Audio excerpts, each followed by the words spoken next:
भारत में एक बार फिर कोरोना वायरस के संक्रमण के मामले सामने आने लगे हैं। स्वास्थ्य और परिवार कल्याण मंत्रालय के जारी आंकड़ों के अनुसार सोमवार तक देश में कोरोना संक्रमण के 3,961 सक्रिय मामले हैं। Indian council of medical research यानी ICMR के निदेशक डॉक्टर राजीव बहल ने इसी सप्ताह कहा था कि भारत में कोरोना वायरस के 4 वेरिएंट पाए गए हैं।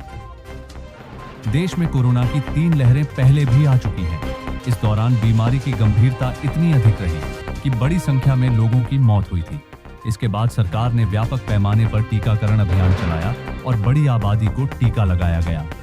अब सवाल उठ रहा है कि क्या 2022 तक लगाए गए कोविड के टीके कोरोना के नए वेरिएंट के खिलाफ भी कारगर होंगे?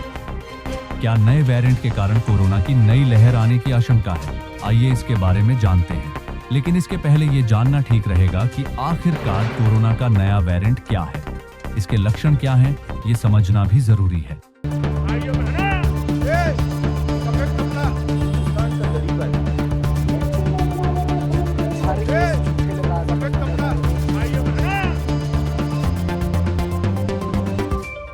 कोरोना का नया जेन एक वेरिएंट क्या है, आपको बता दें। फिलहाल सिंगापुर और हांगकांग में भी कोरोना संक्रमण के मामले बढ़ रहे हैं। इकोनॉमिक टाइम्स ने बताया कि सिंगापुर में अब तक जिन नमूनों के जीनोम की इंडेक्सिंग की गई है, उनमें से ज्यादातर मामले जेन 1 वेरिएंट के पाए गए हैं। लेकिन ये जेन एक वेरिएंट नया नहीं है। ये ओमिक्रॉन का एक सब वेरिएंट है जिसे पिछले कुछ वर्षों में खोजा गया है। दिल्ली के एम्स में सामुदायिक चिकित्सा विभाग के professor doctor Sanjay Rai Covaxin यानी कोविड वैक्सीन के सभी 3 चरणों में प्रमुख शोधकर्ता थे। डॉक्टर संजय राय ने कहा, JN कोरोना के ओमिक्रॉन वायरस का एक सब वेरिएंट है। इसकी खोज हुए 1 साल से ज्यादा हो गया है। यह कोई नया वायरस नहीं है। यह गंभीर हो सकता है या नहीं, इसके बारे में हमारे पास पूरी जानकारी है।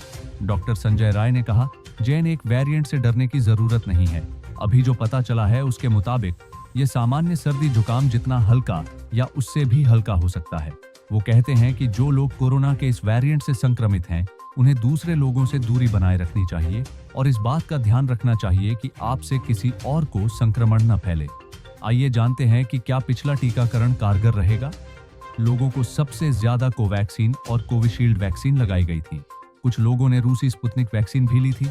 इंडियन मेडिकल एसोसिएशन महाराष्ट्र के पूर्व अध्यक्ष डॉक्टर अविनाश भोंडवे ने कहा कि जिन लोगों ने वैक्सीन की 2 डोज के साथ बूस्टर डोज ली है, उन्हें थोड़ा फायदा जरूर होगा। उन्होंने कहा, ये टीके पहले कोविड वायरस के खिलाफ बनाए गए थे। वे टीके मूल वायरस के खिलाफ पूरी तरह से असरदार नहीं थे।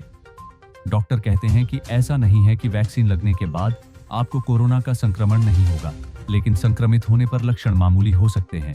हालांकि जिन लोगों ने टीके की दोनों डोज और बूस्टर डोज ले ली है, उनमें लंबे समय तक इम्यूनिटी बनी रह सकती है। लेकिन जिन्होंने केवल सिर्फ 1 या 2 डोज ली है, उनकी इम्यूनिटी कम हो सकती है। डॉक्टर अविनाश गावंडे का कहना है कि पहले की वैक्सीन मौजूदा वेरिएंट पर काम नहीं करेगी। अविनाश भोंडवे का कहना है कि रिसर्च महंगी होने की वजह से नया टीका बनाना संभव नहीं लगता। डॉक्टरों के अनुसार इन्फ्लुएंजा वायरस लगातार म्यूटेट करता रहता है, इसलिए हर साल इसका नया टीका जारी किया जाता है। अविनाश भोंडवे ने कहा, कोरोना के नए वेरिएंट आते रहेंगे, इसलिए हर बार नया टीका बनाना संभव नहीं है क्योंकि रिसर्च में बहुत खर्च होता है। डॉक्टर कहते हैं कि यह सही है कि हर साल जब वायरस का कोई वेरिएंट सामने आता है तो उसके लिए वैक्सीन बनाई जानी चाहिए।